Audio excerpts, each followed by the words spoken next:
Hi guys, welcome to my vlog. Again, I am Coach Jay at kasama po ulit natin si Kuya Rain para sa continuation ng ating tutok series.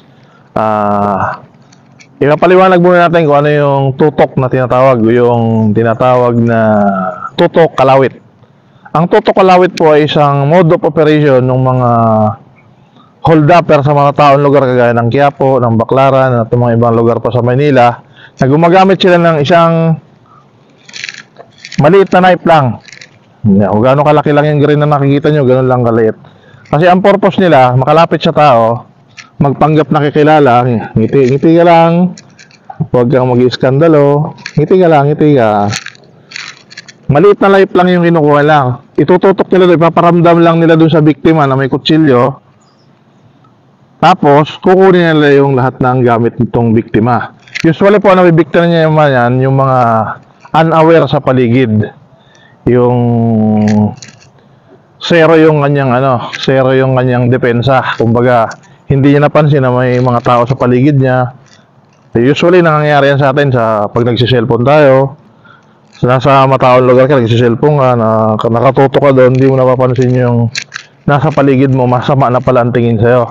Lalo na kung ang cellphone mo ay yung mamahalin, mga iPhone, mga ganyan. So, yun po yung mga nakaka-attract sa mga masasamang loob. So, yung atin naman pag-aaralan ngayon ay yung tutok ang galing sa likod.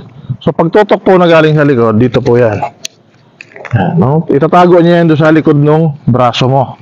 Gagamitin niya to. So, hindi siya, yung nakaraan dito galing, di ba? Ito, ano to, lantaran. Nakasaksak na nga eh. Ito naman, nakatago yan sa likod ng braso mo, gano'n. Huwag ka magpapahalata. Ngiti ka, ngiti. Pumakto kang parang normal lang. Dito tayo, dadaling ka nun sa walang masyadong tao. Pag nandun na, sa walang masyadong taong lugar, doon niya hihingin lahat ng kailangan niya hingin. Ng lahat ng gusto niyang hingin. Uy, may relo ka pala, patingin nga niyan. Pag pumapalag ka, ito, ihilahin niya, papalapit na gano'n. Ito naman, ibabaon niya gano'n. Ibabaon sa katawan mo. So, hindi mo maiisip lumabang kasi may nakabaon nga. Pero maliit na kutsilyo lang ngayon, hindi yun malaki. Kasi kung malaki, hindi dyan itututok. Baka doon niya itutok sa ano mo. Okay, so yun yung bibigyan natin na ngayon ng solusyon. Again, kung hindi kayo praktisado, huwag nyo itong gawin, baka mapahama kayo. Ngayon, kung malakas naman na ng loob mo, tayo mo ibigay yung cellphone mo, hindi mo pabayad, halimbawa ay latest na Apple gadget yun nasa iyo, ayaw mo ibigay. At gusto mong sumugal, ito yung po pwede mong gawin. Galing sa likod. Galing sa likod. Okay, so ganito yung forma. Ganyan. So ito problema to. Kasi ito yung makakaramdam kung lalabang ka. Kasi bago ka lumabang, iiktad. So, upa kang ganon. Halos nakabaon na rin yun. So, malaking problema mo to. Ito kasi yung pinaka-sensor niya. Hindi mo naman to pwede unahin kasi pag inuna mo to, upa kang ganon. So, pag inuna mo naman yun, sasakalingan ito. Andiyan na yan siya. Diba? So, kailangan ng matinding distraction ng hold-upper.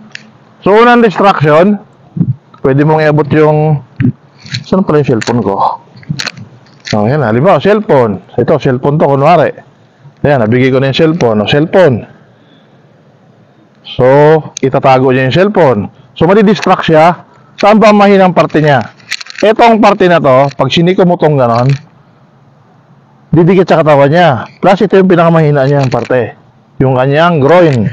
So, magiging forma, pagkuha ng cellphone, akin yung cellphone. Dito, mula dito sa stronghold niya na to, iabot mo yung cellphone, hindi niya naman ipangukuha yung may knife, di ba? Yun ang ipangukuha niya. So, nawala na yung isang problema mo. So, kailangan mo ng isang matinding distract. Pag siko mo dito, hindi ka doon, pwede ka nang tumakbong ganon. Kung gusto mong tumakbo, kung ayaw mo makipagbabadan.